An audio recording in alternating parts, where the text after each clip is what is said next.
Hey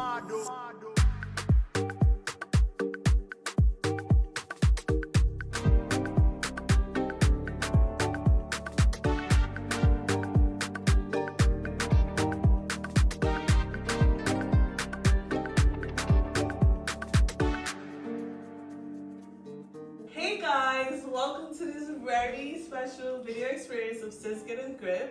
If you're wondering who these girls are, these are actually my younger sisters. Yes, I'm older than them, so let's make that clear. We're just gonna do like we are called Sisgetagrip. We just decided to do like a little sister episode. So I'm just gonna let my sisters start off by introducing themselves. Don't embarrass me. Cool. Go. Okay. Hi, my name's Amanda. Hi, I'm Christabel. Hi, I'm Geraldine. Hi, I'm Tracey. And I'm Gifty. You guys already know us. As I mentioned, we're just doing like a little sister episode. As always, Stacey and I try to get different perspectives from everyone, and we've had many conversations actually with my sisters, and they have a lot of input on relationships. Always say about relationships. So we just figured like, why not? Especially since we all just happen to be in the same space at once. So we're just gonna start off with them actually giving a fun fact about themselves, just so you guys can get to know a little bit more. So Amanda, give us a fun fact about yourself. Okay, my fun fact is I can read a book in under 8 hours. Like how many pages of a book? It's like iBooks, maybe like 600, 700 swipes. So like 100-page book. Well done, nerd. Right, I'm like, mine's gonna sound stupid now. Okay. A fun fact about myself is that I'm actually obsessed with nails. Yes, I have like a heart attack if my nails look crazy. I'm honestly always looking at everyone else's nails as well. So I've honestly picked up a hobby where I'm learning to do acrylic nails. Oh, I just learned that. Go ahead. Okay, my fun fact is this earlier 2020 in quarantine, I gave myself a goal of like trying to write a 300-page book. And I achieved that goal, so look out for my book coming out in 2030 because I'm editing it.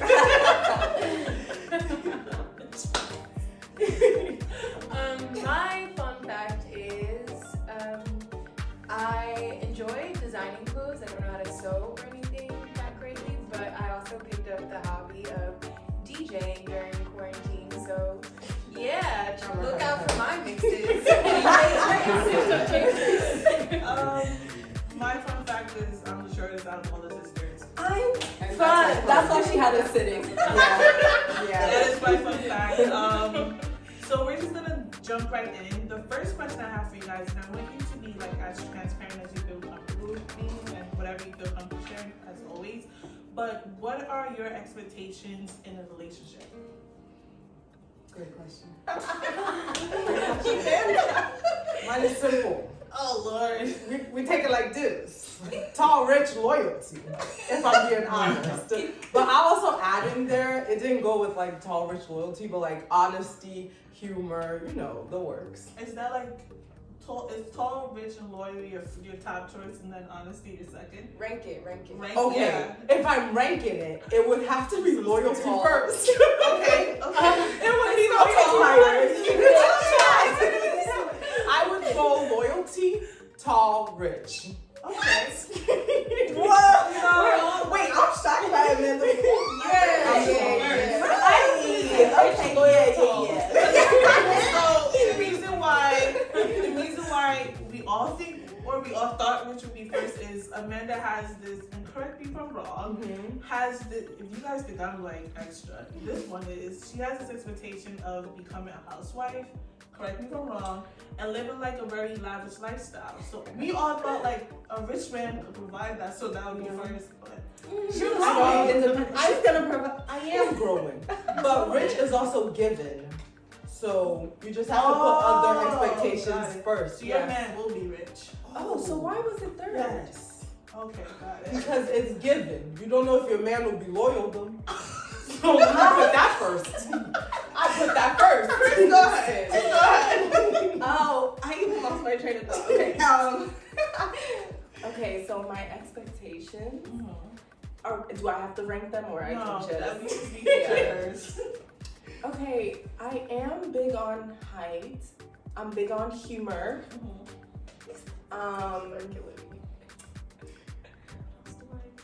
It doesn't have to be 3 if that's your 2 for now. Yeah, an honest person actually. I appreciate honesty the most because I am also so blunt. So I kind of need someone who's on that same energy as I am. Yeah, and it's all about feeling a vibe, catching a vibe, you know? Okay. Because I'm more talkative, so I don't know if I should expect someone to be, you know, as loud as I am. Do you get what I'm saying? I get you. Maybe more shy. I like shy guys. But then if they're shy, how would they approach you? Oh, I don't mind approaching. I get This that. is what I'm talking about. Like, I'm fine being talkative and, you know, carrying the conversation, but not to a certain extent. I don't want to be like Talking to yourself. putting the team on my back. Exactly. Yourself. I can't carry it all on my back, but I don't mind being the person to initiate. Okay. What about you? And that's G? actually a perfect segue into mine because mine has to be communication. Okay. The texting during the day. It does not have to be we're texting for 72 hours straight, but just checking up during the day, FaceTime, call, whatever, just communicating and not just, you know, going your whole entire day and it's like a, hey, what's up, you good, and that's it. That's big for me. And going back to communication, I just don't want to feel like I'm pulling teeth to get, you know, words out of you or over text, over FaceTime, because that just comes across as like dry to me, and that's the quickest way for me to just like really lose interest. So I think I can put the conversation on my back, but if I start You don't feeling want like to the carry whole it though. Exactly. yeah, if I'm like strong with it, like what you doing every single day, I can't. Like no. it has to be reciprocated. It's definitely to an extent. Like, Yeah. first What off. about you? I would say my 3 that I'm most adamant about is someone who's understanding, because I feel like it's hard to get me. Like I have different, you know, some days I'm like, get away from me. Some days I'm like, give me all the love. Yeah, Then I would say loyalty definitely, because yeah. And then I would say someone who's compassionate, because not necessarily just about my feelings, like everyone around me, like my family, and like we have a big family, so I want someone to be compassionate and understanding, and then loyal. That's like I love that. the icing on the cake. Now I feel shallow. Intelligent? Okay. Yeah, Yeah, you're like, I'm big on height. Alright, let's jump it in. Let's keep read going. it. Do you, I don't need to answer this, right? No, because you're married. So. Point exactly. In case you say something he doesn't have. But get my hot chat. But my expectations have been met with the husband, so I'm going. That's why he's a husband. Okay. But I think one thing Tracey said that's also on my list is like someone who's very accepting of our family, because we're just a big Complicated. yeah, and we love the complication, Yeah. but we also love very hard. So like someone who's very accepting of that, and luckily the husband is, so that's good to have. The second question, which we're gonna actually wrap it up with this question, is what are your expectations in a relationship? That's deep for you? It's deep for me. I swallowed there. Yeah. It is deep for me. Back to loyalty. Yeah. Okay. Back to loyalty. That would be number one expectation.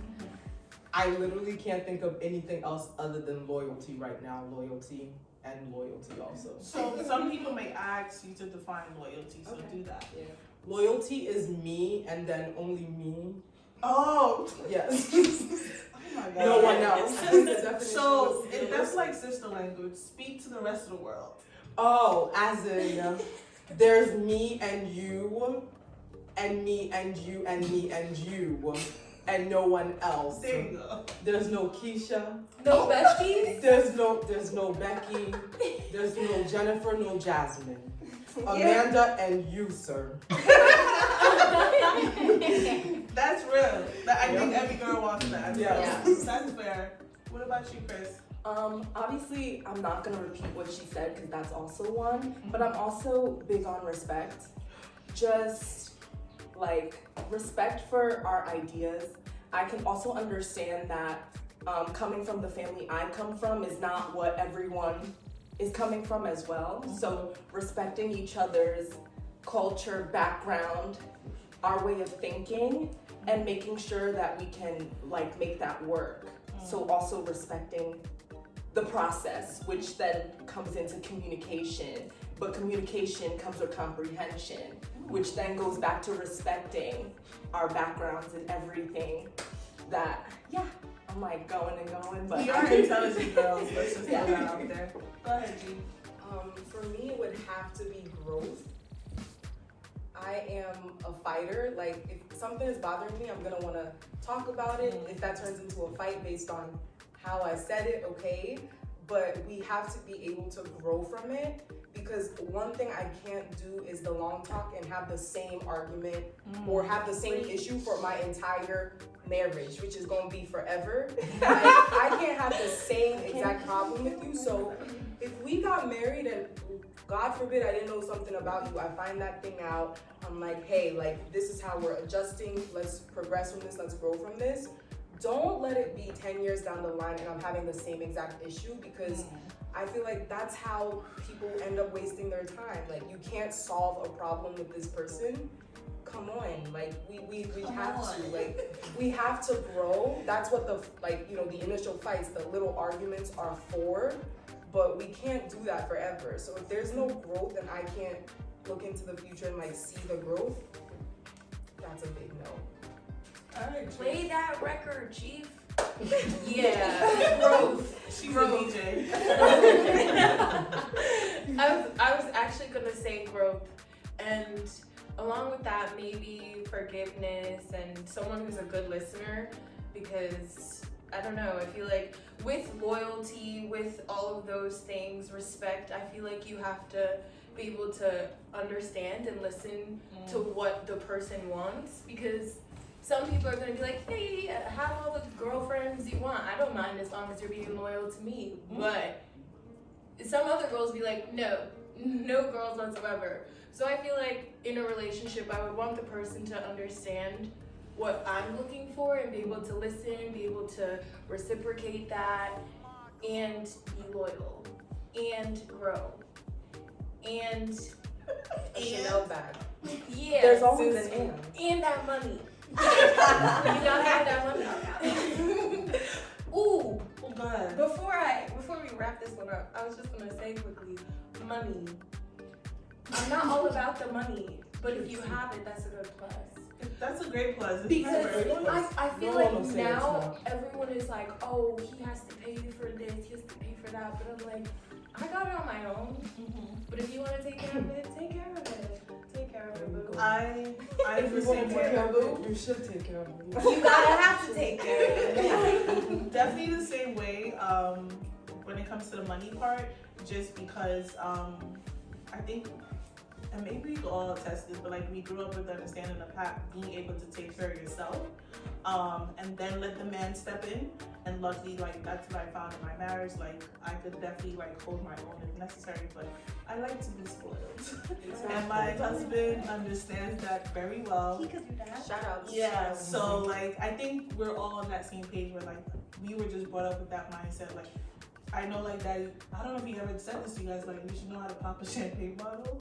Never said that to me. He said that to me because he's just like you should know how to like carry yourself so that a man doesn't like ever take advantage of you type of thing. Yes. And he uses champagne bottle because it just happens to be one around. But like I think we've been brought up with that mindset, like, but been spoken to it in different ways. And Don't don't talk follow about the my own Joneses. Yeah. What is it? Don't follow the Don't Joneses. keep up with the Joneses. That is That's his favorite. favorite line. All right. So the question we're actually going to wrap it off with is: we have a sister who's 16, and I guess what advice would you give to Yvonne who's 16 right now? It could be relationship, careers, how to handle issues, like just anything. Okay, I'm gonna be serious. Oh Lord, not No, I'm gonna be serious. I'm gonna be serious. I would say, in all honesty, Yvonne is a lot like me personally. So if I were speaking to myself as a 16-year-old, like being 23 right now, I would say like calm down emotionally, because there's a lot of pressure we put on ourselves, especially like within our family also. Oh, Lord, yes. Right. To be like perfect. So I would say calm down, you're fine. And knowing where I am in life right now, I would tell myself everything's going to be okay. That's in terms of like career, in terms of where you're going to go to college. But then in terms of relationships, I would actually say date in college, right? Date. I didn't date in college. I'm not dating now. And I'm not dating now because I didn't date in college, so I didn't get the practice. So it's like it's like single is my natural hood. So nothing about me is like, let's go date. It's like, we've been like this, we're gonna stay like this. So yeah, that husband that I'm looking for, somehow he's gonna have to arrive. So I'm gonna have to start dating soon. So I would tell myself, as a 16-year-old, date in college. Don't date at 16, but in college, yes. Go ahead, Chris. I would say, honestly, stay in your lane. And what I mean by that is just focus on yourself, in a sense that it's easy to draw comparisons to what other people are doing at 16, what someone's doing at 20, what someone's doing at 30, but just focus on yourself, stay in your lane. You know where you're going, you know what you want to do, and stay passionate about those things. Don't let, again, someone else's lane come and deter you and make you think you need to make a detour, because again, everything should be in your pace, in your time, in how you feel, and feel all of that, you know? But keep pushing forward past that as well, because again, it's your path that you're creating. It's not to join with anyone else's, it's just you. Yes. And I think I would say to I think by now you already know what your passion is, and as someone who's growing up and has family expectations, it might not be easy to just say, nah, I'm not doing that. I'm gonna do what I'm passionate about and only that. I think there's actually ways you can incorporate, you know, going down the right path or the acceptable path while also keeping your passion, and it doesn't have to be on the back burner. Because I feel like for me, definitely let my passion go on the back burner. And by the time I got to college, there was so much information coming my way that I was like, who the heck am I at the end of the day? And like, what makes me happy?